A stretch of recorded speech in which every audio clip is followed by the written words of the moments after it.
जी अस्सलामु अलैकुम स्टूडेंट्स।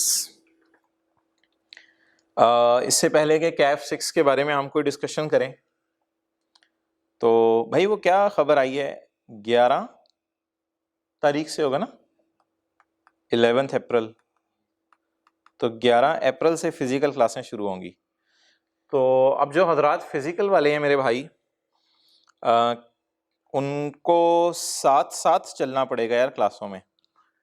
तो जैसे जैसे लेक्चर अपलोड होता रहे आप हजरात ने उसको सुनते रहना है, याद करते रहना है, ताकि जिस दिन क्लासें शुरू हों इंशाल्लाह, तो अल्लाह करे इस रिक्वायर्ड डेट को क्लासें शुरू हो जाएं, तो जिस दिन क्लासें शुरू हों तो आप क्लास के साथ जो है वो मिले हों। तो ये बड़ी ज़रूरी बात है। ऑनलाइन वाले तो वैसे ही अपनी नॉर्मल रूटीन के ऊपर चल रहे होंगे, तो जिन्होंने फिजिकल में लिया हुआ है उन हजरात ने इस बात का ज़रूर ध्यान रखना है। और बाकी ऑब्वियसली एक थोड़ी सी इंसान की साइकी होती है, मेंटली प्रिपेयर्ड नहीं होता कि यार मैंने तो फिजिकल में एडमिशन लिया था तो ऑनलाइन की तरफ हम चले गए। तो भाई कोई मसला नहीं, आप में से अक्सर लोग यूज्ड टू भी हो चुके होंगे पिछले 6 महीने या साल के अंदर। तो थोड़ा सा यार अपने आप को समझाने की ज़रूरत है कि मैंने कैसे चीज़ों को लेके चलना है, और एक रूटीन सेट कर लेनी है, उस रूटीन के मुताबिक चलना है कि फ़लाँ टाइम है, फ़लाँ टाइम के ऊपर मैं लेक्चर अटेंड कर लूँगा, और इसका इस टाइम अटेंड करना है, इस सब्जेक्ट का इस टाइम करना है, इस सब्जेक्ट का इस टाइम करना है। और अपने आप को पनिश कर दीजिएगा, 100 रुपये 200 रुपये जुर्माना डाल दीजिएगा अपने आप को। वो 100 रुपया 200 रुपये अपने छोटे भाई को गिफ्ट के तौर पे दे दिया करें अगर किसी दिन आपका जो है वो लेक्चर मिस हो जाए। तो ये अपने ऊपर थोड़ा सा पनिशमेंट या थोड़ा सा जुर्माना अपने ऊपर जो है वो आप सेट करके रखेंगे, तो फिर जो है वो, बल्कि आप लेक्चर अटेंड करने से पहले अपने रजिस्टर के अंदर 100-200 रुपया जो है वो जो आपकी पॉकेट मनी है उसमें से रख लिया करें, ताकि और अपने भाई को बता दिया करें अगर आज मैंने लेक्चर अटेंड ना किया तो ये तुम्हें जो है वो मेरी तरफ से तोहफा होगा। तो 2-3 दफ़ा आप तोहफे देंगे, इंशाल्लाह आप खुद ही सेट हो जाएंगे। तो ये अपने आप को मेंटली प्रिपेयर करने की ज़रूरत है मेरे भाई। इंशाल्लाह कोई मसला नहीं, सारी चीज़ें बड़ी कंफर्टेबली हो जाती हैं। और इसके पॉजिटिव सोचा करें, आपके ट्रैवलिंग बच रही है, आते हैं कॉलेज जाते हैं दोस्तों के साथ, फिर बंदा कहीं निकल जाता है, वो टाइम ज़ाया होता है, वो सारी चीज़ें आपकी सेव हो रही हैं। स्पेशली जो हॉस्टलाइड है वो तो काफ़ी सेफ एंड पे चले जाते हैं, अपने घरों के अंदर बैठ के कंफर्टेबली, घर का खाना, सारी चीज़ें, एक एटमॉस्फेयर। तो कोशिश करें इंशाल्लाह, कोई मसला नहीं, हिम्मत करने की बात है। आप साथ साथ क्लास के चल सकते हैं और चलना भी इंशाल्लाह साथ साथ है। ठीक है जी। अस्सलाम वालेकुम स्टूडेंट्स, वेलकम। लेक्चर 1 स्टार्ट करते हैं जी, कैफ 6 का। ओके अच्छा, कैफ 6 के बारे में अब आपकी जो एक्सपेक्टेशन है वो जहन में क्या आ रही है कि कैफ 6 जो है वो एक थ्योरी का सब्जेक्ट है, या कैफ 6 जो है वो एक न्यूमेरिकल सब्जेक्ट है? आपके जहन में क्या आ रहा है? जी, कैफ 6 जो है मेरे भाई, इसमें थ्योरी भी है और इसमें न्यूमेरिकल भी है, दोनों चीज़ें साथ हैं। कैफ 6 टैक्सेशन, इसमें थ्योरी भी है और इसमें न्यूमेरिकल भी है। अच्छा, ये ग्रिड है, अभी अगर आपने नोट करनी है तो मेरे साथ नोट कर लें। इसमें ना हमारे जो चैप्टर होंगे, पहला, दूसरा और तीसरा, ये 3 चैप्टर हैं, इनको हम इंशाल्लाह डिस्कस करेंगे।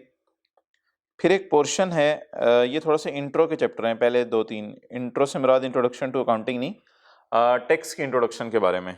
अच्छा, इसके बाद हमारा एक इनकम टैक्स है पोर्शन, और अगला हमारा पोर्शन है मेरे भाई सेल्स टैक्स।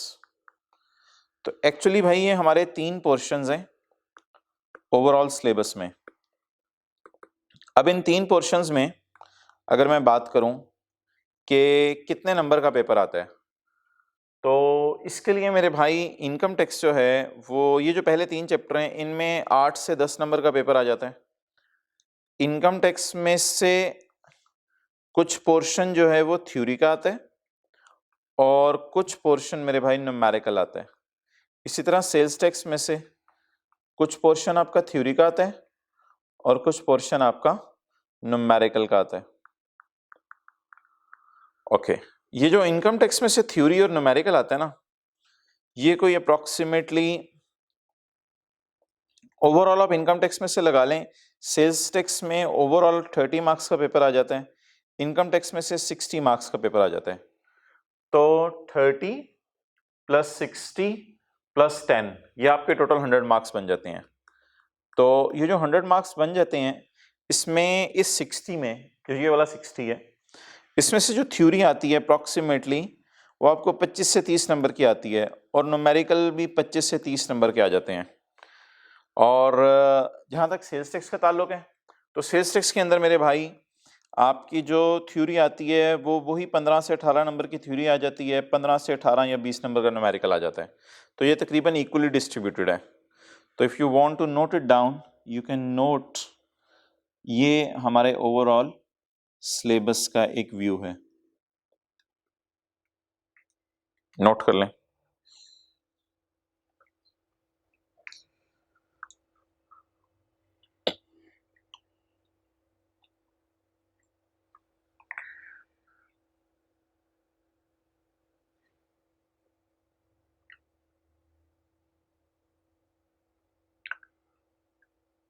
अच्छा जी, अब मेरे भाई इसमें जो है ना, आपने थ्योरी को साथ साथ याद करना है। इस टॉपिक में, इस जहां भी थ्योरी आ रही होगी, थ्योरेटिकल पोर्शन को आपने साथ साथ याद करना है। बल्कि मैं तो ये सजेस्ट करूंगा थ्योरी को आपने साथ साथ याद करके लिखते भी रहना है। जब आप थ्योरी को साथ साथ याद करके लिख लेंगे ना, तो लिखने का फायदा ये होगा कि आपको जो है वो एक माइंड में रह जाती है। और फिर अगर वीकली रिवाइज हो जाए, क्योंकि इस दफा माशाल्लाह सुना है कि आप लोगों ने शुरू से प्लान किया है कि इस बार पहले दिन से पढ़ेंगे और रोजाना का साथ साथ याद भी करेंगे, तो ये प्लानिंग आपकी बड़ी अच्छी है इंशाल्लाह। और ये पूरे जितने भी हमारे 100-105 लेक्चर होंगे, अगर उनमें चलती रहे तो ये बहुत ही आला बात हो जाएगी। तो इंशाल्लाह शुरू से आप जो है वो डेली का डेली याद करें और साथ साथ लिखते रहें। और आला दर्जा ये है कि आप वीक जब एंड हो रहा हो, तो वीकेंड के ऊपर पिछले 6 दिन में जो पढ़ा है उसको अच्छे तरीके से रिवाइज कर लें। जब आपकी थ्योरी स्ट्रांग हो जाएगी तो इंशाल्लाह आपके लिए न्यूमेरिकल को हैंडल करना बड़ा आसान हो जाएगा, क्योंकि न्यूमेरिकल जो हैं वो हमारी थ्योरी की बेस के ऊपर होंगे। और थ्योरी स्ट्रांग होती जाएगी, उससे पता चलता जाएगा न्यूमेरिकल्स में किसी बंदे का हमने टैक्स कैसे कैलकुलेट करना है। ओके, चलें जी, फॉर्मली स्टार्ट करते हैं। अब हम पढ़ाई की बातें शुरू करते हैं, इधर उधर की बातें ख़त्म करें। ये इनकम टैक्स को आज हम स्टार्ट करेंगे, इसका थियोरेटिकल पोर्शन। तो उसके लिए जो बुक है इंशाल्लाह, उसकी अवेलेबिलिटी का मैसेज जो है वो आपको आ जाएगा इंशाल्लाह, या आ गया होगा बुक की अवेलेबिलिटी का मैसेज। तो अगर अभी तक आपको मैसेज नहीं आया तो इसका मतलब है बुक अवेलेबल नहीं है, और अगर मैसेज आ गया है आपको तो इसका मतलब है, अगर नहीं मैसेज आया तो बुक अवेलेबल नहीं है, और अगर आपको मैसेज आ गया है तो भाई फिर बुक अवेलेबल है। बहरहाल मैं इस नोट्स को लेक्चर में साथ अटैच भी कर दूंगा। ये हमारे चैप्टर 4 के नोट्स हैं। तो चैप्टर 4 से भाई हम फॉर्मली स्टार्ट करते हैं। बुक्स में ये चैप्टर 4 आपके बनेगा। इसमें आज हम सबसे पहला कॉन्सेप्ट डिस्कस करेंगे जो हमारे लॉ के अंदर है, एंड डेट इज़, ये पेज 35 बनता है ना, हाँ बुक का, देख लीजिएगा बुक्स में यही पेज हो मेरे। हाँ सही पेजेस वाली फाइल है मेरे पास, हाँ। अच्छा, टैक्स हियर। तो मेरे भाई जब भी आपने जो है वो बात करनी है कि हमने टैक्स कैलकुलेट करना है, तो हमें पता होना चाहिए कि एक बंदे का टैक्स ईयर क्या है, और वो किस टैक्स ईयर के बारे में टैक्स देगा। ऐसा नहीं होगा कि वो 2 साल का टैक्स इकट्ठा दे, वो 3 साल का टैक्स इकट्ठा दे। जब टैक्स देने की बारी आती है, हमने इनकम टैक्स स्टार्ट किया ना, सेल्स टैक्स तो स्टार्ट नहीं किया, तो इनकम टैक्स में आप टैक्स गवर्नमेंट को जाके पे करेंगे। सेल्स टैक्स का मैकेनिज्म अलग है, वो हम डिस्कस करेंगे इंशाल्लाह। इनकम टैक्स जब भी देने की बारी आएगी तो आपके जहन में एक सवाल आएगा कि यार ये जो टैक्स है, मैं कितने अरसे का टैक्स पे करूंगा। तो मेरे भाई उसके लिए हम पढ़ने लगे हैं टैक्स ईयर, टैक्स का साल। तो टैक्स का साल जो है वो एक होगा जिसमें आप टैक्स जो है वो पे करेंगे। अच्छा, अब इससे पहले कि मैं थ्योरी की तरफ जाऊं, आप अपना रजिस्टर ओपन करें और प्रॉपर अब टैक्स ईयर की जो है वो हम एग्जांपल्स करते हैं, ताकि हमें थ्योरी जो है वो समझ आ जाए। अच्छा यार, आज क्या तारीख है? चलो आज की तारीख छोड़ें। मिसाल के तौर पे यार,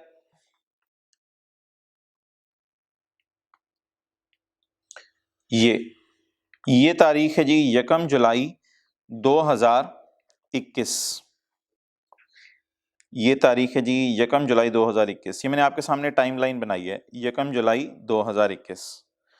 और ये तारीख है बच्चों 30 जून 2022।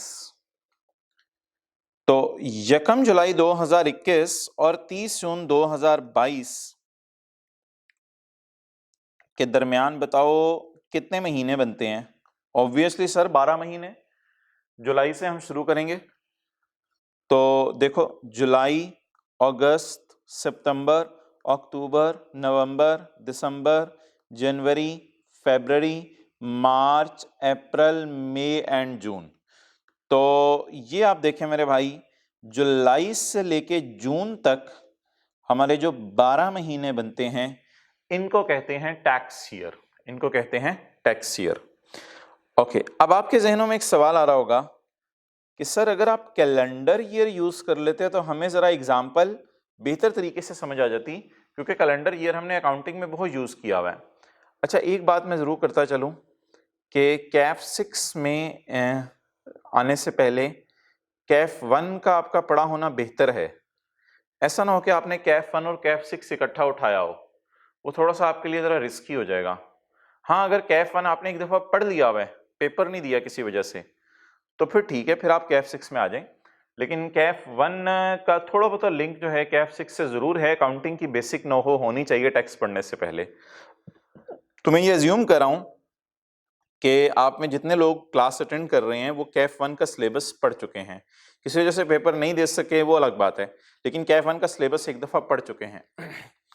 ओके, अच्छा, मैं ये बात कर रहा था भाई कि हमारा जो कैलेंडर ईयर है that is not tax year. That is not tax year. Calendar year बताओ कब एंड होता है? दिसंबर में। तो कैलेंडर ईयर दिसंबर में एंड होता है। हमारी जो हुकूमत का साल है, आपने कभी सुने वैसे कि बजट आ गया? कभी सुने खबरों में कि बजट आ रहा है? तो बजट किस महीने में आता है जरा बताओ सोच के। जून में बजट आता है। हाँ, कहने जून में बजट आता है। मेरे भाई, अगर जून में बजट आता है तो इसका मतलब है हुकूमत का ईयर एंड दिसंबर के एतबार से नहीं चलता। पाकिस्तान की हुकूमत का ईयर एंड जून के एतबार से चलता है। अब मेरे भाई, अगर मैं आपसे बात करूं तो ये जो हमारा ईयर है इसको हम कैलेंडर ईयर नहीं कह सकते, क्योंकि ये 31 दिसंबर को एंड नहीं हो रहा। इसे हम टैक्स ईयर कहेंगे। तो टैक्स ईयर मुझे बताओ शुरू कब हुआ करेगा? What will be the starting point? 1 जुलाई और 1 जनवरी। घरों में ऊंची ऊंची बोलें, 1 जुलाई और 1 जनवरी। 1 जुलाई टैक्स ईयर स्टार्ट हुआ करेगा हमारा 1 जुलाई को। टैक्स ईयर एंड कब हुआ करेगा? 30 जून और 31 दिसंबर। 30 जून। तो ये डायग्राम आपने जो बनाई है इसमें मेरे भाई यहां पे आप अपने रजिस्टर पे लिख लें, ये हमारा स्टार्टिंग पॉइंट है।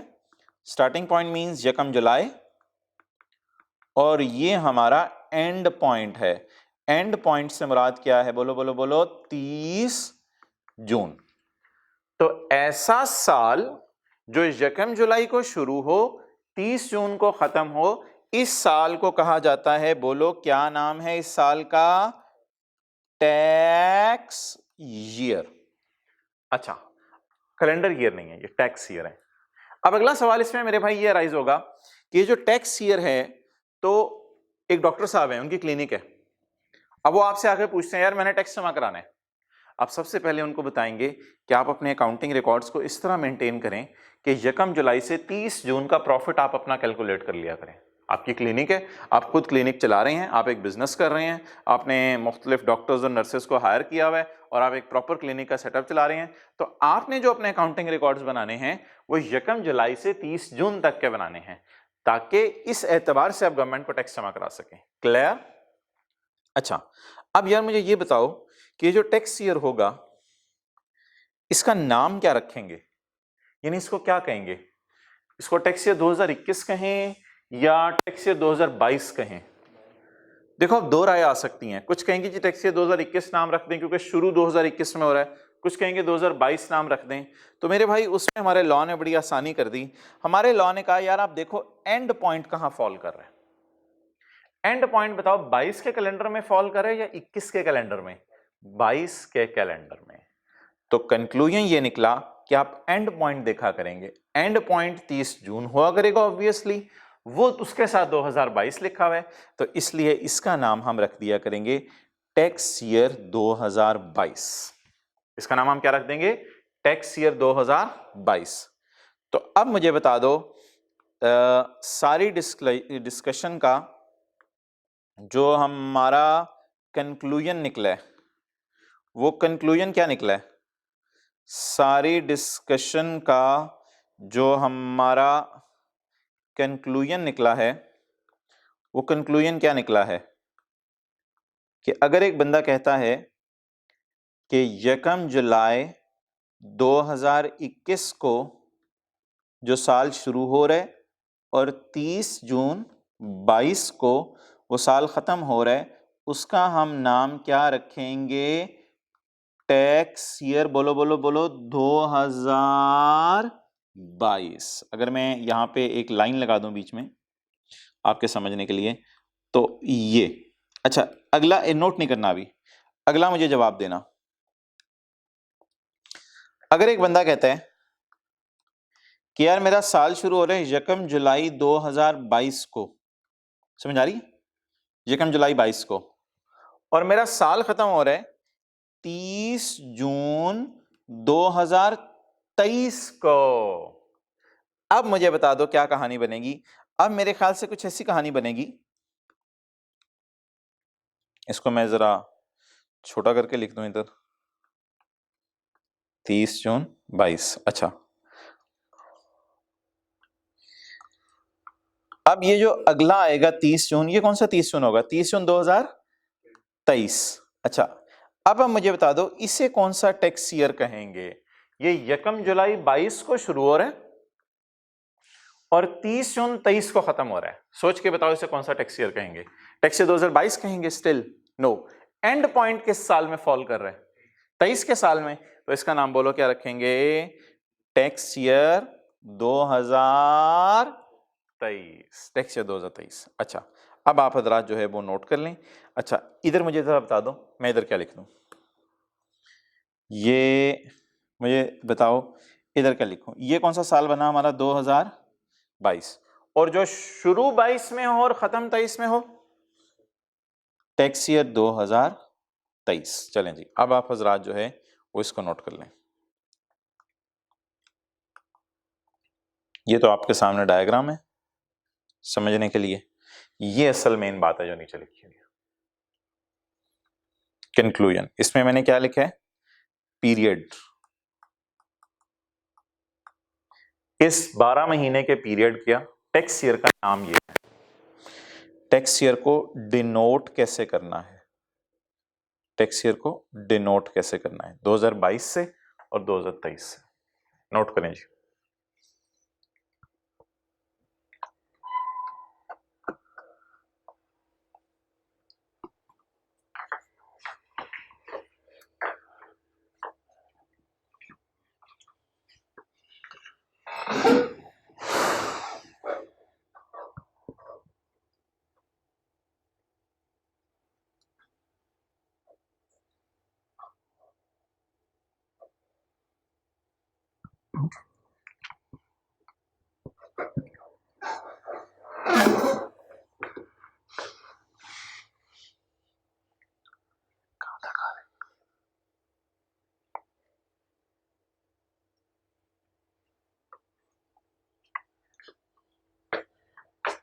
चलें जी, आई होप आपने नोट कर लिया होगा। अच्छा, अभी आपको पता है कौन सा महीना चल रहा है? मार्च का महीना चल रहा है ना? तो मार्च का महीना बताओ कौन सा वाला चल रहा है, जरा सोच के बताओ। ये एग्जैक्ट, बिल्कुल ये वाला मार्च चल रहा है, 2021 वाला चल रहा है। Okay man. अच्छा, अब अगर मैं आपसे पूछूं, अब ये तो बड़ी आसान सी बात होगी। कैसे? इधर देखो, अगर एक बंदा कहता है यार कि मेरा 1 जुलाई 2000, अब मैं असल में ये बताना चाह रहा था कि हम खड़े कहाँ हैं। हम खड़े इधर नहीं है, अभी मार्च 2022 का महीना नहीं चल रहा, वो मैं बताता हूँ कहाँ खड़े हैं। अगर मैं आपसे बात करूं कि मेरा ईयर 1 जुलाई 2020 को शुरू हो रहा है और 30 जून 2000, बोलो कब खत्म होगा? सोचो सोचो, 1 जुलाई 20 है तो 12 महीने कब खत्म होंगे? 30 जून 21। तो फिर इसमें एंडिंग पॉइंट क्या है? 21। तो बताओ इसको कैसे डिनोट करेंगे? 2021 से। ठीक है, 2021 से। अब आप मुझे बता दो कि जुलाई 2020 का जो साल है, जुलाई 2020, अगस्त 2020, सितंबर 2020, अक्टूबर, नवंबर, दिसंबर 2020, जनवरी 21, फरवरी 21, मार्च 21, ये मार्च 2021 का महीना चल रहा है ना, तो जब ये मार्च 2021 का महीना चल रहा है तो अगर आपसे कोई पूछे कि टैक्स ईयर के एतबार से आप किस साल में खड़े हैं, तो हम खड़े हैं मार्च 2021 के साल में। क्लियर हो गई? हम खड़े हैं मार्च 2021 के साल में। तो इट्स वेरी सिंपल। क्लियर? अब पढ़ें जी डेफिनेशन। अब पढ़ें डेफिनेशन। अगर बुक अभी तक आपने नहीं ली तो मैं नोट साथ अटैच कर रहा हूं। Point 1, normal tax year. The tax year, इसको कहते हैं नॉर्मल टैक्स ईयर। जो भी हमने पढ़ा है इसे कहते हैं normal tax year. The tax year shall be a period of 12 months. ये 12 महीने का हुआ करेगा। एंडिंग ऑन 30th जून। और एंड कब हुआ करेगा? 30th जून को। ये कौन सा पेज है हमारी बुक का? 35। Tax year shall be a period of 12 months. जैसे कि अभी हमने देखा, पहली कैरेक्टरिस्टिक इसकी हो गई, शैल be a period of 12 months. ये पहली कैरेक्टरिस्टिक हो गई। दूसरी कैरेक्टरिस्टिक बताओ, एंडिंग ऑन 30th जून। 30 जून को ये एंड हुआ करेगा। Hereinafter refer to as normal tax year. कहते हैं इसके बाद मैं इसको रेफर किया करूंगा नॉर्मल टैक्स ईयर से। And shall be denoted by the calendar year in which 30th June falls. And shall be denoted by the calendar year in which 30th June falls. देखो कैसे? Shall be denoted by the calendar year, focus करना, shall be denoted by the calendar year in which 30th June falls. Shall be denoted by the calendar year in which 30th June falls. Shall be denoted by the calendar year in which 30th June, 30th जून से भी मैंने आपको बताया था ending date, जो आखिरी date है मेरी। क्लियर?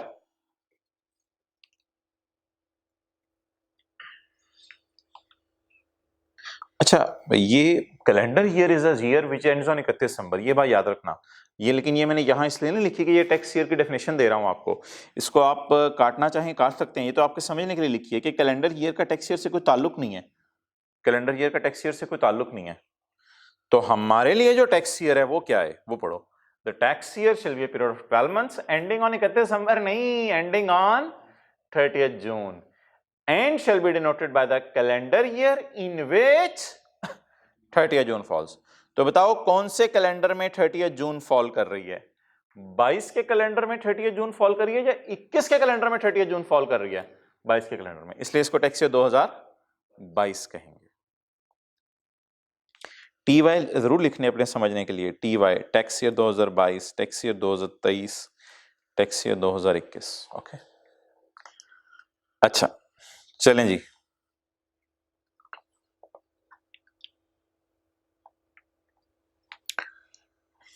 अच्छा अब आगे यार स्पेशल टैक्स ईयर। सादा नान और तिल वाले नान में क्या फर्क है? वो तिल वाले पे तिल लगे होते हैं।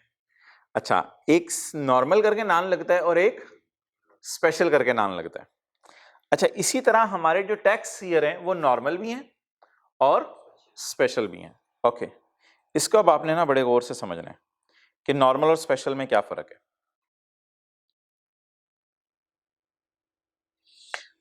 अच्छा यार, एक बंदा कहता है कि 1 जुलाई 2017 को मेरा साल शुरू हो रहा है, ठीक है, बताओ खत्म कब होगा?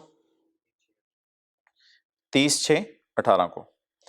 30/6/18 को इसका साल जो है वो खत्म हो जाएगा। ओके नाइस, 30/6/18 को इसका साल खत्म हो जाएगा। अच्छा जरा मुझे ये बता दो इसे डिनोट कैसे करेंगे? Tax year 2018। क्लियर? अच्छा, ये स्टोरी इसी तरह चलती रही, 30 जून 18 और 1 जुलाई 17, ये स्टोरी इसी तरह चलती रही। अब मुझे तो इसका अगला साल का बैंड होगा 30/6/19, इसे क्या कहेंगे?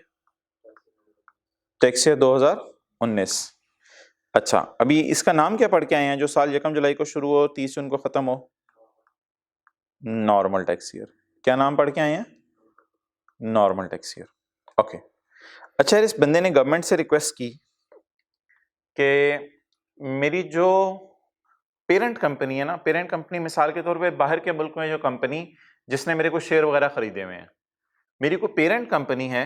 पेरेंट कंपनी वैसे कॉन्सेप्ट आपके सिलेबस में नहीं है, लेकिन मिसाल देने के लिए कर रहा हूं इतना कि मेरी जो बाहर के मुल्क में कंपनी है ना जिसने मेरे शेयर खरीदे हुए हैं, तो उसका ईयर एंड 31 मार्च है। तो इमरान खान भाई या एफबीआर, एफबीआर क्या है? फेडरल बोर्ड ऑफ रेवेन्यू, जो टैक्स मैटर्स को देखता है। तो फेडरल बोर्ड या एफबीआर जिसे कहते हैं, मैं आपसे रिक्वेस्ट करता हूं कि यार प्लीज मेरा ईयर एंड 31 मार्च कर दो। मेरा ईयर एंड क्या कर दो? 31 मार्च कर दो। अब आपने जरा फोकस करना है और फोकस करके मुझे बताना है, क्या ये पॉसिबल है कि 31 मार्च के लिए मैं 12 महीने की अब जम मार सकूं? No, it is not possible. अब मुझे बताओ क्या होगा। अब बताओ कौन सा 31 मार्च आएगा? हुकूमत मान गई, हुकूमत ने इसको इजाजत दे दी। अब बताओ कौन सा 31 मार्च आएगा?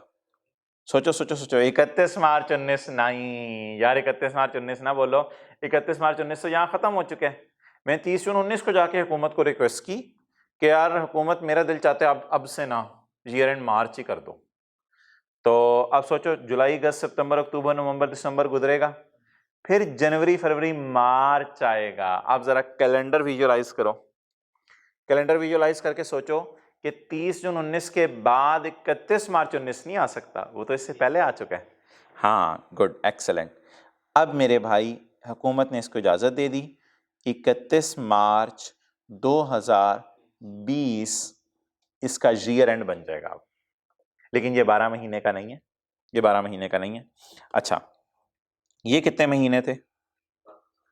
ये कितने महीने थे? 12। ये जरा काउंट करो। जुलाई अगस्त सितंबर अक्टूबर नवंबर दिसंबर जनवरी फरवरी मार्च, ये कितने महीने बने? 9 मंथ्स। इसको मेरे भाई रेड मार्कर से मैं लिख रहा हूं, इसको नॉर्मल ईयर नहीं कहेंगे। इसका नाम बोलो क्या होगा? इसका नाम स्पेशल होगा? नहीं, इसका नाम स्पेशल नहीं होगा। इसका नाम स्पेशल नहीं होगा। स्पेशल पता है क्या होगा? स्पेशल की कैरेक्टरिस्टिक है वो 12 महीने का हो। इसका नाम होगा ट्रांजिशनल। ट्रांजिशनल बोलो जरा ऊंची से, जो घरों में है वो भी ऊंची से बोले। इसका नाम क्या होगा? Transitional. What does it mean transitional? कभी ट्रांजिशन का लफ्ज सुने कभी जिंदगी में? वैसे नॉर्मल लाइफ में ट्रांजिशन, ट्रांजिशनल फेज, ट्रांजिशनल का मतलब होता है चेंज करना। ट्रांजिशन आ रही है तो ट्रांजिशनल, ट्रांजिशनल एक लफ्ज लॉ में ऐड हुआ। ये ट्रांजिशनल ईयर है क्योंकि ये 12 महीने से कम का अरसा है, ये मजबूरन आया करेगा। जरा सोचो, जब भी मैं ईयर एंड 30 जून से 31 मार्च पे लेके जाना चाहूं तो मैं तो मजबूर हूंगा। क्या मजबूर हूंगा? मुझे तो साल से कम के ऊपर जो है वो एक अरसे को डालना पड़ेगा। क्लियर? अच्छा आगे चलो यार। अब मुझे बताओ मेरा अगला साल का बैंड होगा। अच्छा, आपको एक फीलिंग आ रही है? मैंने फीलिंग लाने की कोशिश की है, पता नहीं आई हो या ना आई हो। ये 12 महीने है, ये 12 महीने है, ये थोड़ा कम करके मैंने बनाया है क्योंकि ये 9 महीने है। अच्छा, अब बताओ यार अगला ईयर एंड हमारा कब होगा? Good good good try. अगला ईयर एंड हमारा कब होगा? 31 मार्च 2000। एक्सेलेंट। अब तो मेरे भाई मसला ही हल हो गया। अब तो मुझे स्पेशल यूज करने की हमेशा के लिए इजाजत दे दिया हुकूमत ने। अब हर साल यही रहेगा। एक्सेलेंट। अब हर साल 31 मार्च 21 होगा, उससे अगला एक्सेलेंट, उससे अगला 31 मार्च 22 एंड सो ऑन, स्टोरी चलती रहेगी। अब आप मुझे बताओ कि ये जो आपको नजर आ रहा है, ये ग्रीन मार्कर मैं यूज करने लगा हूं, ये कितने महीने हैं? और ये भी 12 मंथ्स। लेकिन रेड मार्कर से मुझे बता दो इनका अब मैं नाम क्या रखूं? एक्सेलेंट। इन सालों का नाम मैं रख दूंगा स्पेशल टैक्स ईयर, क्योंकि ये 12 महीने के हैं। पॉज करो भाई जरा। अच्छा भाई नोट करें इसे, फिर मैं ये दोबारा एक्सप्लेन करता हूं, यहां तक नोट कर लें।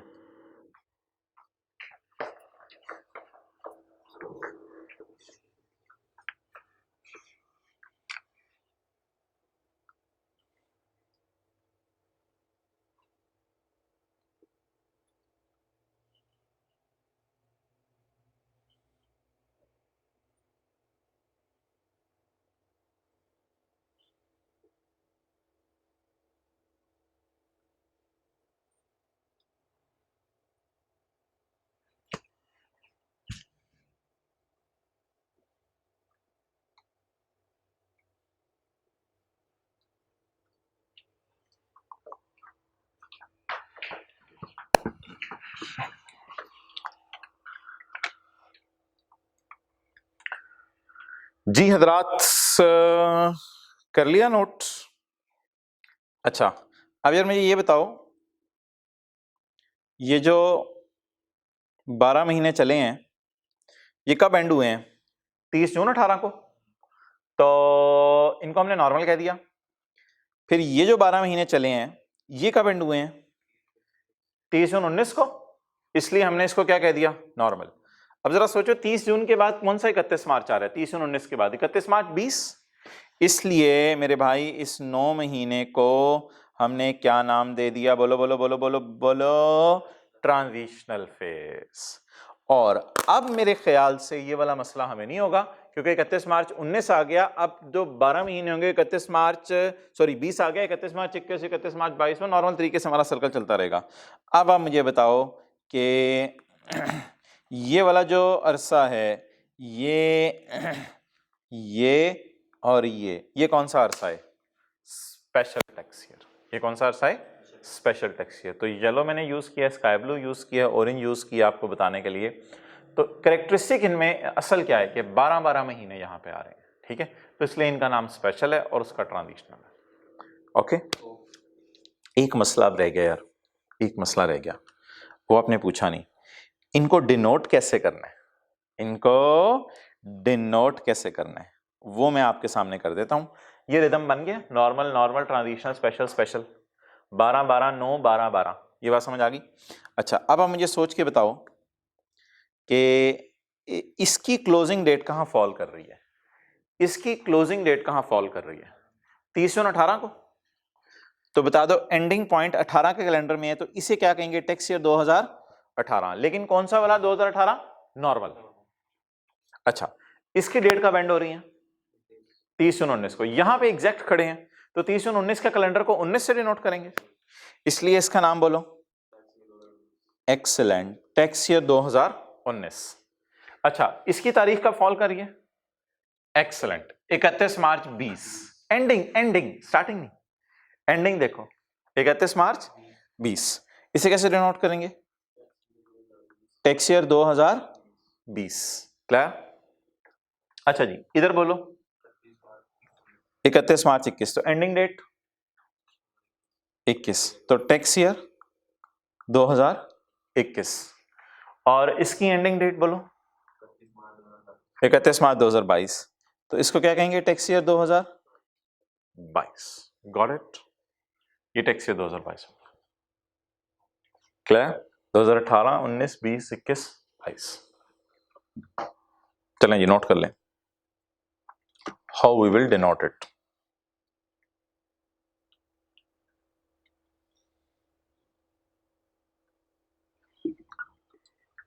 अठारह है तो 18, 19 है तो 19, 20 है तो 20, 21 है तो 21, 22 है तो 22। लेकिन ये दोनों कौन से साल हैं? स्पेशल। ये ट्रांजिशनल और ये दोनों नॉर्मल। क्लियर?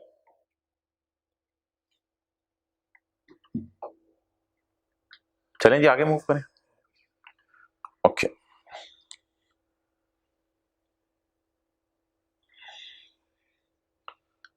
अच्छा जी,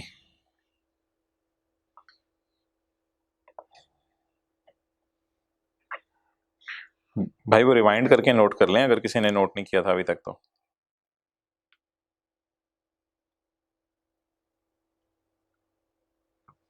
कीबोर्ड पे शायद लेफ्ट एरो की आप दबाएं तो रिवाइंड हो जाएगा।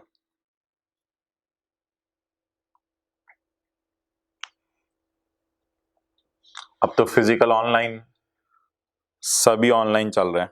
चलें, अल्लाह बेहतर करे भाई आपके लिए। पॉइंट 2, स्पेशल टैक्स ईयर की डेफिनेशन पढ़ लेते हैं हम। अच्छा, स्पेशल टैक्स ईयर अभी बताओ कितने महीने का था? रजिस्टर पे देखो, अपने रजिस्टर पे। एक्सेलेंट, स्पेशल 12 महीने का था। Where a person is allowed to use a 12-month period different from normal tax year, such period shall be that person's tax year। होगा 12 महीने का। Where a person is allowed to use a 12-month period different from normal tax year, such period shall be that person's hereinafter referred to as special tax year। यार इस बात को ना ये जो मैं रेड से हाईलाइट कर रहा हूँ इसको मैं पेंडिंग कर रहा हूँ, इसको ना इंशाल्लाह मैं कल एक्सप्लेन करूंगा कुछ एग्जांपल्स देके, ठीक है। अभी आपने इनको भी नहीं पढ़ना, ये भी इंशाल्लाह कल करेंगे हम। ये जो नीचे बॉक्स दिया हुआ है जो मैं कराऊंगा ना भी वो करना है, फिलहाल इसको आपने नहीं पढ़ना, ओके। बस जितना मैं करा रहा हूँ हमने पढ़ा है यहां से लेके यहां तक फिलहाल। Where a person is allowed, allowed का मतलब क्या है, हुकूमत की तरफ से इजाजत मिली है। Where a person is allowed to use a 12 month period different from normal tax year, तो such period shall be that person's tax year, और इसके बाद इसका क्या नाम होगा, special tax year. Special tax year की खासियत आपको पता है, ये 30 जून को एंड नहीं होता, रजिस्टर पे लिख लो। स्पेशल टैक्स ईयर की खासियत है ये 30 जून को एंड नहीं होता, और नॉर्मल टैक्स ईयर की क्या खासियत है, ये 30 जून को एंड होता है। क्लियर?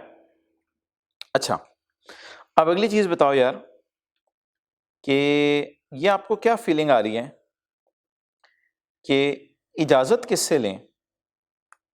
अभी एक लफ्ज लिखा था ना, where a person is allowed, तो अलाउ कौन करेगा। अच्छा, इसमें ना यार एक कॉन्सेप्ट है, उसको जरा आपने समझना है बड़ी डिटेल से। एक होता है पर्सन, एक होता है क्लास ऑफ पर्सन। बोलो, एक होता है पर्सन और एक होता है क्लास ऑफ पर्सन्स। अच्छा, ये यार मिसाल के तौर पे बाटा है,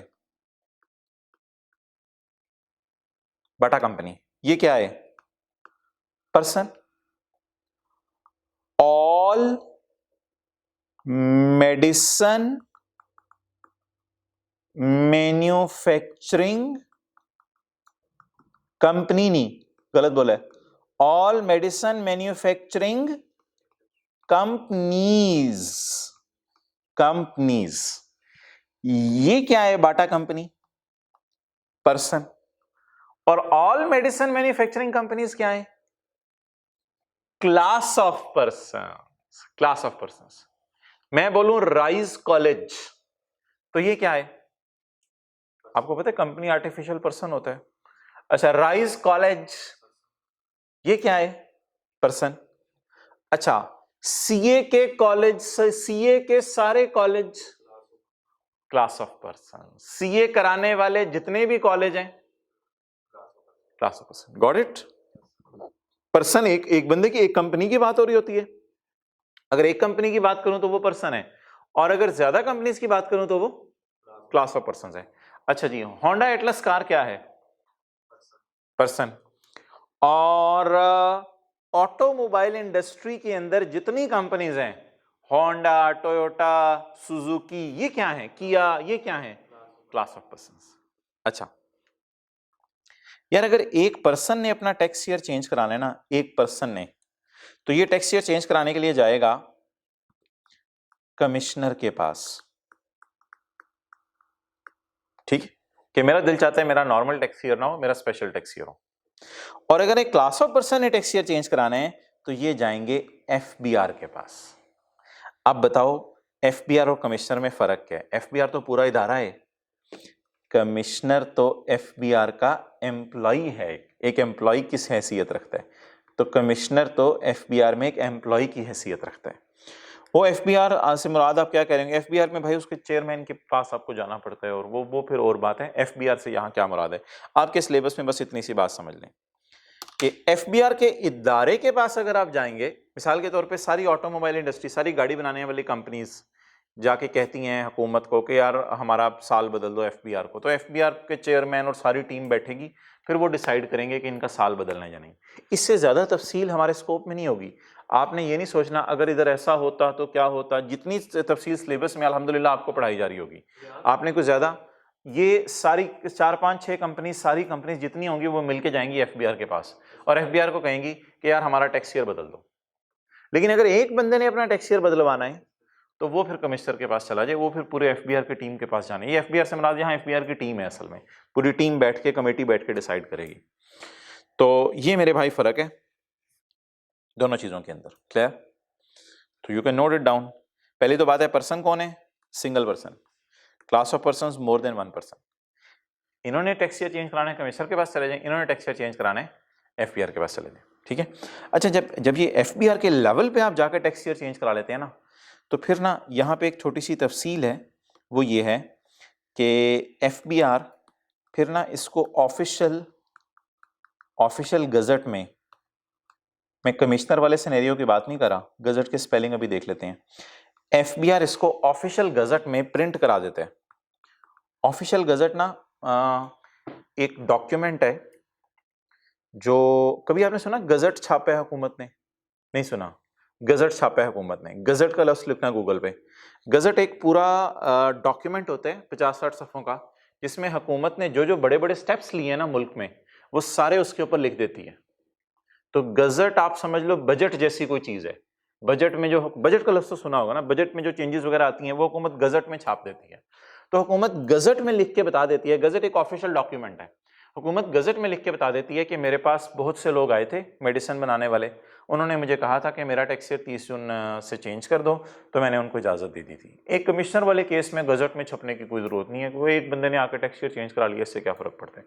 ये तो एक बड़ा इवेंट है, पूरी इंडस्ट्री ने आके अपना टैक्स ईयर चेंज करवाया, तो ये ऑफिशियल गजट में फिर प्रिंट कर दिया जाता है, ताकि हमेशा के लिए बात मजबूत और पक्की हो जाए। इसको पढ़ लो अब, आई होप नोट कर लिया आपने। पर्सन कमिश्नर के पास जाएगा और क्लास ऑफ पर्सन किसके पास जाएंगे?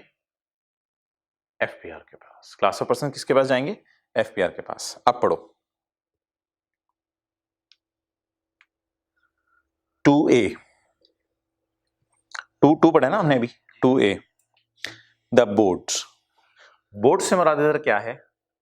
बोर्ड से मुराद है, लिखें, बोर्ड मींस, अपने रजिस्टर पे लिखें, board means federal board of revenue. Board means federal board of revenue. Book भी इंशाल्लाह प्रिंटिंग में जल्दी आ जाएगी, तो अगर आपने लेट क्लासेस थोड़ी ज्वाइन की हैं तो शायद आपको तो बुक का मैसेज पहले ही आ गया हो, बुक अवेलेबल होगी। अच्छा, द बोर्ड, बोर्ड से मुराद है federal board of revenue. The federal board of revenue in case of class of persons having a special tax year, special tax year है तिल वाला नान, नॉर्मल टैक्स ईयर है सादा नान, special tax year है तिल वाला नान। The board in case of class of persons having a til wala naan may permit through official gazette to use a sada naan। सादा नान से क्या मुराद है? Normal tax year. ये ना कहिएगा हम बड़े प्रोफेशनल हो गए हैं, हमसे इंग्लिश में बातें करें, हम तो सीए कर रहे हैं, कोई मसला नहीं। The board in case of a class of persons, class of person से क्या मुराद है? Group of persons. The board में in case of class of persons having a तिल वाला नान, हैविंग अ स्पेशल ईयर, उनको इजाजत दे सकता है कि वो नॉर्मल पे वापस आ जाएं। मेरे ख्याल से ना ये वाला पॉइंट वैसे लॉ में ऊपर होना चाहिए था। ये लॉ में ना सबसेक्शंस कहते हैं इन्हें, 2A, ये जो नंबरिंग है सबसेक्शंस हैं, इनको आपने याद नहीं करना होता, इनके नंबर याद नहीं करने होते। ये सेक्शन है, सेक्शन 74, तो इसमें सब सेक्शंस हैं, तो इनको आपने नंबर्स को याद नहीं करना, आपने सिर्फ कॉन्सेप्ट लेना है, फिर सवालों में हम देखेंगे हमने कैसे अप्लाई करना है। द बोर्ड में, दूसरा पॉइंट पढ़ो, द बोर्ड में तो मैं अपनी तरफ से बोल रहा हूं, द बोर्ड में in case of class of persons having a normal tax year may permit through official gazette to use a special tax year. तो बोर्ड अगर चाहे नॉर्मल वालों को इजाजत दे। अच्छा बोलो अब इसमें कहां से कहां पे मूव कर रहे हैं हम? इसमें नॉर्मल से स्पेशल की तरफ और इसमें स्पेशल से नॉर्मल की तरफ। Got it? ओके। तो बोर्ड अगर चाहे नॉर्मल वालों को स्पेशल पे जाने देगा, स्पेशल वालों को नॉर्मल पे जाने देगा। क्लियर हो गया 2A? चलो आगे यार। इस वक्त ना शुगर बनाने वालों ने इजाजत ले ली है कि हमारा ईयर एंड 30 सितंबर पे हो, और बैंकिंग कंपनी ने इजाजत ले ली है हमारा ईयर एंड 31 दिसंबर पे हो। आपने अक्सर सुना होगा 1 जनवरी की सुबह बैंक अक्सर बंद होते हैं, क्योंकि वो ईयर एंड उनका हो रहा होता है, तो उन्होंने क्लोजिंग वगैरह करके अपने रिकॉर्ड्स मेंटेन करने होते हैं, तो ये फिर कैलेंडर ईयर ही इनका टैक्स ईयर बन जाता है। लेकिन छोड़ें, ये आपने बिल्कुल याद नहीं करना, ये बातें आपने याद नहीं करनी। ये तो मैं वैसे ही जो गजट में प्रिंट हो चुकी हैं चीज़ें वो आपसे शेयर कर रहा हूँ, ये आपने याद नहीं करनी चीज़ें। हाँ, ये पॉइंट आपने याद करने हैं 1 और 2। हाँ, नॉर्मल से स्पेशल या स्पेशल से नॉर्मल पे जब भी जाएंगे बीच में ट्रांजिशनल आएगा, उसकी डेफिनेशन अभी आ रही है। अच्छा, ये किसका टैक्स ईयर बदल गया? क्लास ऑफ पर्संस का। अब बताओ हमने किसके बारे में बात करनी है? क्लास ऑफ पर्संस के बारे में तो बात हो गई। आपने अगर अपने रजिस्टर पे ये नोट किया हुआ है तो you can write it down. यहाँ पे तो ये तो 2A है, ठीक है। अब सबसेक्शन का मैं बता रहा हूं। अगला पॉइंट है 3 और 4। 3 और 4 पॉइंट जो भी मैं आपको पढ़ाऊंगा वो किसके लिए है? क्लास ऑफ पर्संस के लिए, पर्सन के लिए, पर्सन के लिए। अब पर्सन में आ जाओ। पॉइंट नंबर 3 और 4 पढ़ो जी। A person may apply in writing to commissioner. Person apply करेगा कमिश्नर को राइटिंग में। कमिश्नर को मैसेज नहीं कर देना, कमिश्नर मेरा टैक्स ईयर बदल दे, राइटिंग में एप्लीकेशन देनी है। Person may apply in writing to commissioner to allow him to use a 12-month period other than normal tax year. ये नॉर्मल वाला नहीं होगा, as a special tax year, कि मुझे स्पेशल टैक्स ईयर के तौर पे यूज करने दो। And the commissioner may allow him, और कमिश्नर उसको क्या दे देगा? इजाजत दे देगा। यहां तक पढ़ो आप पॉइंट 3।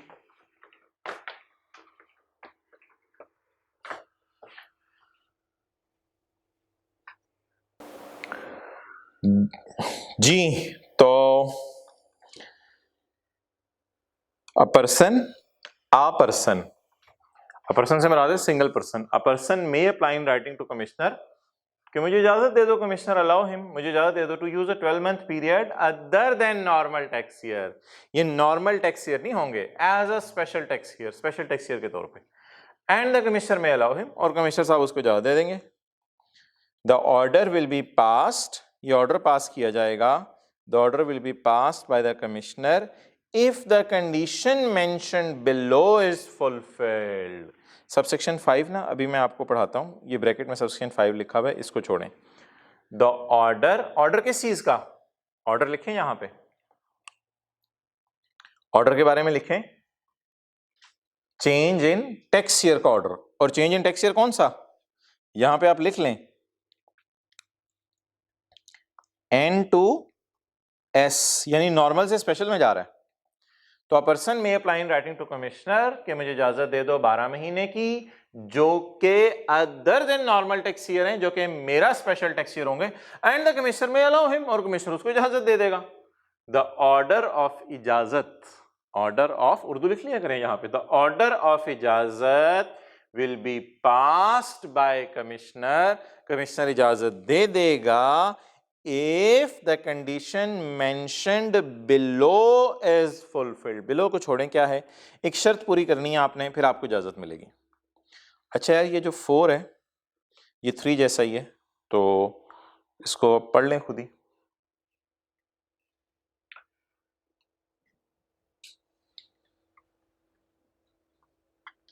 जी एक्सेलेंट, बिल्कुल सही पहुंचे आप। स्पेशल से normal. A person using a special tax year may apply in writing to commissioner to allow him to use a normal tax year। Special वाला नॉर्मल की एप्लीकेशन दे सकता है, and the commissioner may allow him, और commissioner उसको इजाजत दे देगा। The order will be passed by commissioner, commissioner इस ऑर्डर को पास करने से पहले कंडीशन जो बिलो मेंशन्ड है वो फुलफिल करना जरूरी है। अगर टैक्स पेयर उस कंडीशन को, उस शर्त को पूरी कर देगा तो इजाजत मिल जाएगी, अगर शर्त पूरी नहीं करेगा तो इजाजत नहीं मिलेगी। तो 3 की क्या हेडिंग बना ली आपने? नॉर्मल टू स्पेशल, और 4 की heading special to normal. Okay, लेकिन एक बार याद रखिएगा 3 और 4 आ पर्सन के लिए हैं, आ क्लास ऑफ पर्सन के लिए नहीं है। हाँ, वो जो ऊपर 2A है वो क्लास ऑफ पर्सन के लिए है। इधर जो मेन चीज है जो डिफरेंस की है, इधर था बोट और इधर है कमिश्नर। और अगली चीज जो डिफरेंस क्रिएट कर रही थी, इधर था क्लास ऑफ पर्संस और इधर है आ पर्सन। ये मेन डिफरेंस था सब। ओके, यहां ऑफिशियल गजट का जिक्र नहीं है। अच्छा जी, पॉइंट 5, वो कंडीशन क्या है? पॉइंट 5 के साथ हम लिख लेते हैं कंडीशन। कंडीशन वो कौन सी कंडीशन है जो पूरी होनी चाहिए? Commissioner shall grant the permission, commissioner इजाजत दे देगा, commissioner shall grant the permission to change the tax year बदलने की, from normal to special, normal से स्पेशल की इजाजत भी दे देगा कमिश्नर, और स्पेशल टू नॉर्मल, और स्पेशल से नॉर्मल की इजाजत भी दे देगा। कमिश्नर साहब मैं अब बहुत अरसा हो गया सादा नान खा खा के थक गया हूं, अब मुझे तिल वाला नान खाने दें, या मैं तिल वाला खा खा के थक गया हूं, अब मुझे सादा नान खाने दें। ओहो बात लंबी होगी, चलें समेटें जी बात को। The commissioner shall grant the permission, commissioner आपको इजाजत दे देगा कि आप चाहें तो नॉर्मल से स्पेशल की तरफ चले जाएं या स्पेशल से नॉर्मल की तरफ चले जाएं। Only if the person has shown अशद जरूरत, अशद जरूरत, अगर आप अशद जरूरत शो करें, अशद जरूरत का क्या मतलब है, कंपेलिंग नीड शो करें आप कि यार मुझे बहुत अशद जरूरत है। उसकी वजह क्या बनती है, उसकी वजह मैंने आपको एक मिसाल दी है, आप चाहें तो लिख लें। कंपेलिंग नीड की एक मिसाल कि मेरी पेरेंट कंपनी यूरोप में है, वहाँ उसका ईयर एंड 31 मार्च है, लिख लें उर्दू में।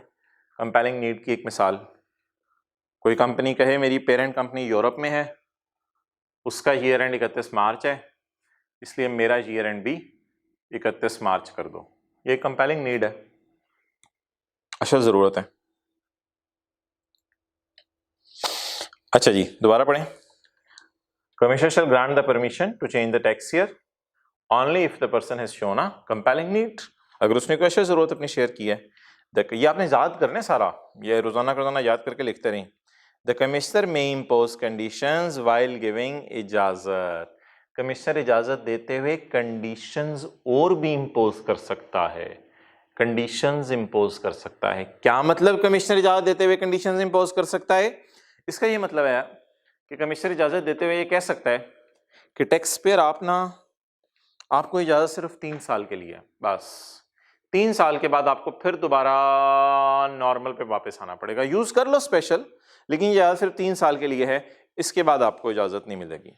हो सकता है कमिश्नर को ऐसी शर्त लगा दे, कमिश्नर में impose conditions while giving the permission, तो इसका मतलब लिख लें, कमिश्नर कह सकता है कि इजाजत सिर्फ 3 साल के लिए है, उसके बाद फिर मैं देखूंगा इजाजत को कंटिन्यू रखना है या नहीं। लेकिन आमतौर पे जब बंदा नॉर्मल से स्पेशल पे जाता है तो परमानेंट इजाजत मिल ही जाती है।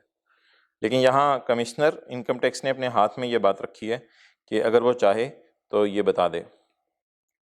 ओके चलो जी बच्चों 0.5 हो गया। अच्छा अब आप लिंक करें ना, अब देखें 3 भी 5 से लिंक हो रहा है और 4 भी 5 से लिंक हो रहा है। कैसे दोनों 5 से लिंक हो रहे हैं, अगर आपने नॉर्मल से स्पेशल पे जाना है तो भी आपको अशद जरूरत साबित करनी पड़ेगी, और अगर आप स्पेशल से नॉर्मल पे वापस आ गए हैं तो भी आपको अशद जरूरत साबित करनी पड़ेगी। स्पेशल से नॉर्मल पे आने की भी वही वजह बन सकती है कि बाहर वाली कंपनी का भी ईयर एंड 30 जून हो गया, मेरी पेरेंट कंपनी का, तो आप मेरा ईयर एंड भी 30 जून कर दें। ओके चलें जी आगे। 0.6 ये बड़ा मजे का,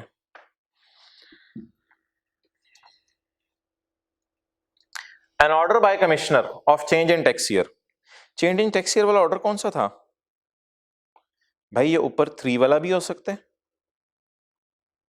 लिख लें 3 वाला भी हो सकता है और 4 वाला भी हो सकता है। An order by commissioner of change in tax year, commissioner ने जो इजाजत दी है साल बदलने की, शेल बी पास, कमिश्नर इजाजत दे देगा साल बदलने की, आफ्टर प्रोवाइडिंग एप्लीकेंट, एप्लीकेंट होता है टैक्स पेयर, जैसे मैंने अभी बात की थी बाटा कंपनी थी या और कोई कंपनी थी, ये डॉक्टर साहब थे जिन्होंने टैक्स जमा कराना है, तो एप्लीकेंट से मुराद होता है टैक्स पेयर, यानी जिस बंदे ने टैक्स जमा कराना है हुकूमत को। ओके टैक्स पेयर ये पी है। An order by commissioner of change in tax year shall be pass, ये इजाजत मिल जाएगी after providing the tax payer an opportunity of being heard. Opportunity of being heard का मतलब है, अक्सर आपने सुना होगा केस की हियरिंग हो रही है, अक्सर आता रहता है, दाएं बाएं आप सुनते रहते होंगे, जजेस बैठ गए हैं, केस की हियरिंग हो रही है।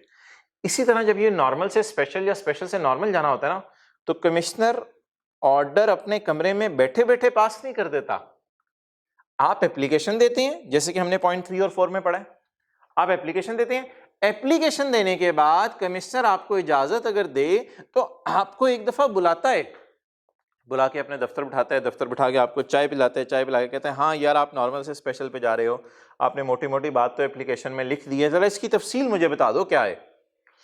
तो इजाजत मिलने से पहले पढ़ें point 6, an order by focus point 6, an order by commissioner of change in tax year shall be passed after providing the applicant an opportunity of being heard. applicant को opportunity मिल जाएगी being heard, यानी उसकी बात सुनी जाएगी, उसकी बात सुनी जाएगी, फिर फैसला सुनाया जाएगा। and if the application is rejected, और अगर बाद में एप्लीकेशन रिजेक्ट हो जाए कि नहीं यार बस करो, बाद में एप्लीकेशन रिजेक्ट हो जाए, तो commissioner shall mention in order the reasons for rejection. अगर एप्लीकेशन रिजेक्ट हो जाए तो कमिश्नर ऑर्डर में रीजंस बताएगा, रिजेक्शन की वजह बताएगा, मैंने क्यों रिजेक्ट किया है।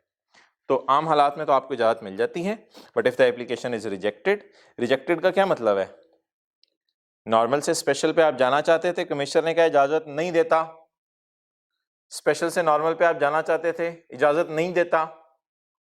जैसे कॉलेज वाले कहते हैं हुकूमत को क्लासें खोलने दो, कहते हैं नहीं खोलने देंगे, तो कहते हैं if the application is rejected, अगर एप्लीकेशन रिजेक्ट हो जाए नॉर्मल से स्पेशल या स्पेशल से नॉर्मल की, तो commissioner shall mention in order the reasons for rejection.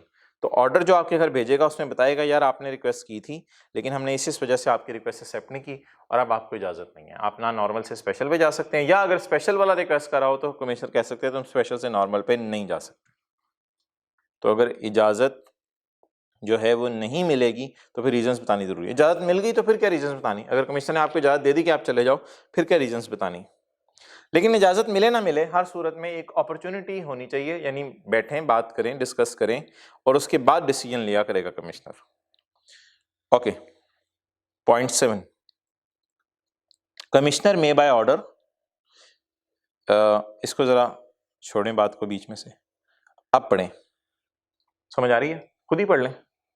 Commissioner may by order withdraw the permission granted regarding change in tax year. ठीक है जी, इसका क्या मतलब है, इसका मतलब है आपको पहले इजाजत मिल चुकी थी। इधर पता है क्या था पॉइंट 6 में, if the application is rejected, आपको सिरे से इजाजत ही नहीं मिली, आपको सिरे से इजाजत ही नहीं मिली तो कमिश्नर ऑर्डर में लिख के बताएगा कि मैंने इजाजत नहीं दी और इसकी ये वजह है। लेकिन अगर एक ऐसा सिनेरियो बने कि आपको इजाजत मिल जाए और मिलने के बाद 2-3 साल बाद कमिश्नर बुला के या साल बाद कमिश्नर बुला के या 6 महीने बाद कमिश्नर बुला के कहे नहीं यार जाओ मैं दी गई इजाजत वापस लेता हूं, तो इसकी भी पावर है कमिश्नर के पास। तो ये भी एक पावर है कमिश्नर को, पढ़ें जरा, the commissioner may by order, commissioner order pass करेगा and withdraw the permission regarding change in tax year की जो इजाजत मिली है उस परमिशन को क्या कर लेगा, विथड्रॉ कर लेगा, उसको विथड्रॉ कर लेगा। लेकिन भाई एक बड़ी लॉजिकल सी बात है कि ऐसे तो नहीं होगा कि कमिश्नर ऑर्डर जो विथड्रॉ करेगा अपने दफ्तर में बैठे बैठे सोचेगा यार मैं तो तेरी इजाजत वापस लेता हूं। यानी कि ये देखें, ये सिनेरियो हमारा चल रहा है, कमिश्नर इस दिन बैठे बैठे कहे यार मैंने इजाजत तेरी वापस लेनी है, आज के बाद नॉर्मल पे आ जा। काफी अरसा हम स्पेशल यूज करते रहे लेकिन वो यहां आके कहे नहीं नहीं नहीं यार आप नॉर्मल पे आ जा। ये कहने से पहले उसके घर आपने डायरेक्ट ऑर्डर नहीं भेज देना, थोड़ा सा उसको जरा मेंटली प्रिपेयर करना है। आपने उसे बुला के कहना है यार वो मेरे साथ मीटिंग कर लो, उस मीटिंग में आपने उसे हियर करना है, उसकी बातें सुननी है। आप उससे कहेंगे यार मैं चाहता हूं तेरी इजाजत वापस ले लूं, तुम्हारा क्या ख्याल है, वो कहेगा नहीं नहीं नहीं नहीं, आप फिर कमिश्नर अपना ख्याल जाहिर करेगा, उससे डिस्कशन करने के बाद कमिश्नर अगर सोचे और फाइनल डिसीजन ले ले तो दी की इजाजत वापस भी ले सकते हैं कि भाई तू सादा से तिल वाले पे चला गया था, तू तिल वाले ही खा, तू सादा ही खा, बस तू नॉर्मल पे वापस आ जा। The commissioner may by order withdraw the permission regarding change in tax year, कोई भी नॉर्मल से स्पेशल इजाजत भी वापस ले सकता है, स्पेशल से नॉर्मल इजाजत भी वापस ले सकता है, लेकिन इसके लिए एक शर्त है, after providing N opportunity of being heard. After providing, इससे पहले एक मौका देगा, अपॉर्चुनिटी देगा, of being heard. Of being heard का मतलब लिख लें कमिश्नर टैक्स पेयर को बुला के उसकी बात सुनेगा। अपॉर्चुनिटी ऑफ बीइंग हर्ड, थोड़ा मजे की इंग्लिश है, opportunity of being heard, commissioner tax payer को बुला के उसकी बात सुनेगा। अपॉर्चुनिटी ऑफ बीइंग हर्ड इधर आगे लिख लें, टू टैक्स पेयर, यानी किसको मौका देगा, किसकी बात सुनेगा, टैक्स पेयर की हियरिंग होगी। इसे कोर्ट में हियरिंग होती है, टैक्स पेयर की बात सुनी जाएगी, हियरिंग होगी। फिर वो ग्लास ले आओ। अच्छा ओके, पॉइंट 7 हो गया जी। Point 8, an order of change in tax year shall take effect from the first day of special tax year or normal tax year। अच्छा यार, इसमें एक इसी एग्जांपल में मैं बात कर लेता हूँ। ये कौन सा पॉइंट है, 8। पॉइंट 8 को अगर मैं सामने रखूं, इसको ना असल में हमारा जो सेक्शन चल रहा है ना, जिसको हम पढ़ रहे हैं, वो सेक्शन है 74 और आगे इसका सब सेक्शन है 8। देखें कैसे,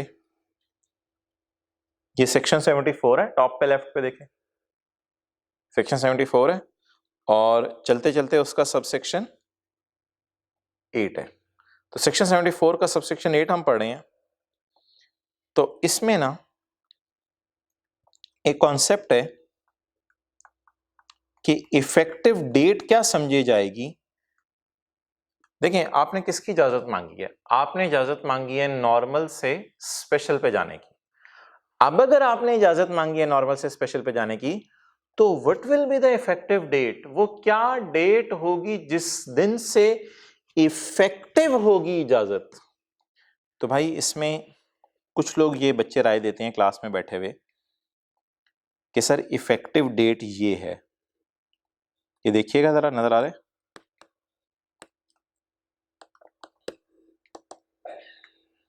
ओके। कुछ बच्चे कहते हैं सर इफेक्टिव डेट ये है, ये वाली इफेक्टिव डेट है, इस दिन से आपको इजाजत मिली है, माना इस दिन से आपको इजाजत मिली है। लेकिन भाई इस फेज का नाम ना ट्रांजिशनल फेज है, इसलिए कुछ बच्चे समझते हैं इफेक्टिव डेट ये वाली है। ना भाई, इफेक्टिव डेट आपने ये नहीं लेनी मोहतरम, इफेक्टिव डेट आपने ये वाली लेनी है। स्पेशल का जो पहला दिन है ना, उसकी इफेक्टिव डेट आपने लेनी है। It is the effective date from which you will use special tax year. तो एक वैसे ही कॉन्सेप्ट था कि किस डेट से स्पेशल यूज करने की इजाजत है। तो भाई बीच में ट्रांजिशनल फेज एक आ गई। तो अगर इस सिनेरियो में पेपर में पूछ ले what is the effective date of order, माना कि आप ट्रांजिशनल बीच में यूज कर रहे हैं, बट आप लिख के आएंगे effective date of order in this case is, ये क्या तारीख बन रही है सोचें, 31 मार्च 20 नहीं, यकम अप्रैल 20, एक दिन बीच में डाले ना, यहां खड़े हैं आप, इधर नहीं खड़े, इधर खड़े हैं। तो यकम April 20, it will be the effective date in this example. अगर इस एग्जाम्पल की मैं बात करूं तो स्पेशल का पहला दिन will be the effective date. और अगर आप स्पेशल से नॉर्मल पे जा रहे हैं तो फिर भी एक ट्रांजिशन आएगा बीच में, लेकिन फिर जब ट्रांजिशन के बाद जो नॉर्मल आएगा, वो नॉर्मल की पहली तारीख जो है that will be effective date. तो स्पेशल से अगर नॉर्मल पे स्विच करते हैं तो फिर ट्रांजिशन आएगा बीच में, तो फिर नॉर्मल की पहली तारीख विल बी इफेक्टिव डेट। तो इफेक्टिव डेट इस सिनेरियो में लिख लें, सेक्शन 74 के 8 में डेफिनेशन इफेक्टिव डेट की, वो यकम अप्रैल 20 है हमारे सिनेरियो में। चलें जी, देखें भाई point 8, an order of change in tax year, वो 3 और 4 वाला, shall take effect from the first day of special tax year, अगर आप नॉर्मल से स्पेशल पे जा रहे हैं, या first day of normal tax year अगर आप स्पेशल से नॉर्मल पे आ रहे हैं। अगर नॉर्मल से स्पेशल पे जा रहे हैं तो स्पेशल का पहला दिन, और अगर स्पेशल से नॉर्मल पे जा रहे हैं तो नॉर्मल का पहला दिन। तो अगर मैं इसको मिटा के पढ़ूं और नॉर्मल ईयर, तो फिर आपको बात समझ आ जाएगी, क्योंकि हमारी मिसाल सामने रखेंगे। An order of change in tax year shall take effect from the first day of special tax year। Special tax year के पहले दिन से ऑर्डर इफेक्टिव हो जाएगा। क्योंकि हम नॉर्मल से स्पेशल में जा रहे थे, इसलिए हमारे लिए इतनी सी बात काफी थी समझने के लिए। ओह, वो आ गया जिसका इंतजार था, transitional tax year. What is transitional tax year? Transitional tax year मेरे भाई बड़ी आसान सी चीज है। ट्रांजिशनल टैक्स ईयर क्या है? ये देखें, ये जो हमने स्काई ब्लू यूज किया है कलर, ये देखें ट्रांजिशनल अगर आप फोकस करें तो इसका स्टार्टिंग पॉइंट क्या है और इसका एंडिंग पॉइंट क्या है।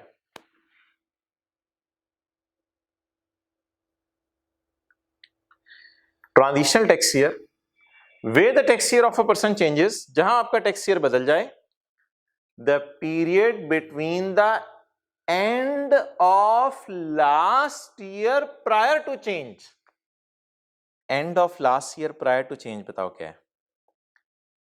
end of last year prior to change, ये साल है, ये वाला साल है prior to change, ऐसा ही है ना, क्योंकि ये तो चेंज हो गया ना, तो ये वाला साल है prior to change. Prior to change की आखिरी तारीख बोलो, 30/19। Where the tax year of a person changes, the period between the end of the last tax year prior to change, यानी 30 जून 19, हमारे एग्जाम्पल को सामने रखते हैं, आप लोग भी नोट कर लें। 30 जून 19, the end of the last tax year prior to change and the date on which the changed year commences। यहां changed year पता है कौन सा मुराद है? यहां चेंज से मुराद ये वाला नहीं है चेंज्ड, यहां चेंज से मुराद है जिस चेंज की मैंने रिक्वेस्ट की थी, रिक्वेस्ट तो मैंने स्पेशल की थी। तो what is the first date of changed year? This is यकम April 20। The date on which the changed year commences, यकम अप्रैल 20। तो इन दोनों के दरमियान में देख लो यार 9 महीने आ रहे हैं, कहते हैं इन दोनों डेट्स के दरमियान जो अरसा है इसको कहेंगे ट्रांजिशनल टैक्स ईयर। अब इधर फोकस करना, मैं 2 एरो खींच रहा हूं। It is the end of tax year prior to change, ज्यादा घूम फिर गया, इस तरह कर लो। It is the end of tax year prior to change. It is the date on which the change commences, क्योंकि चेंज मैंने स्पेशल की रिक्वेस्ट की थी।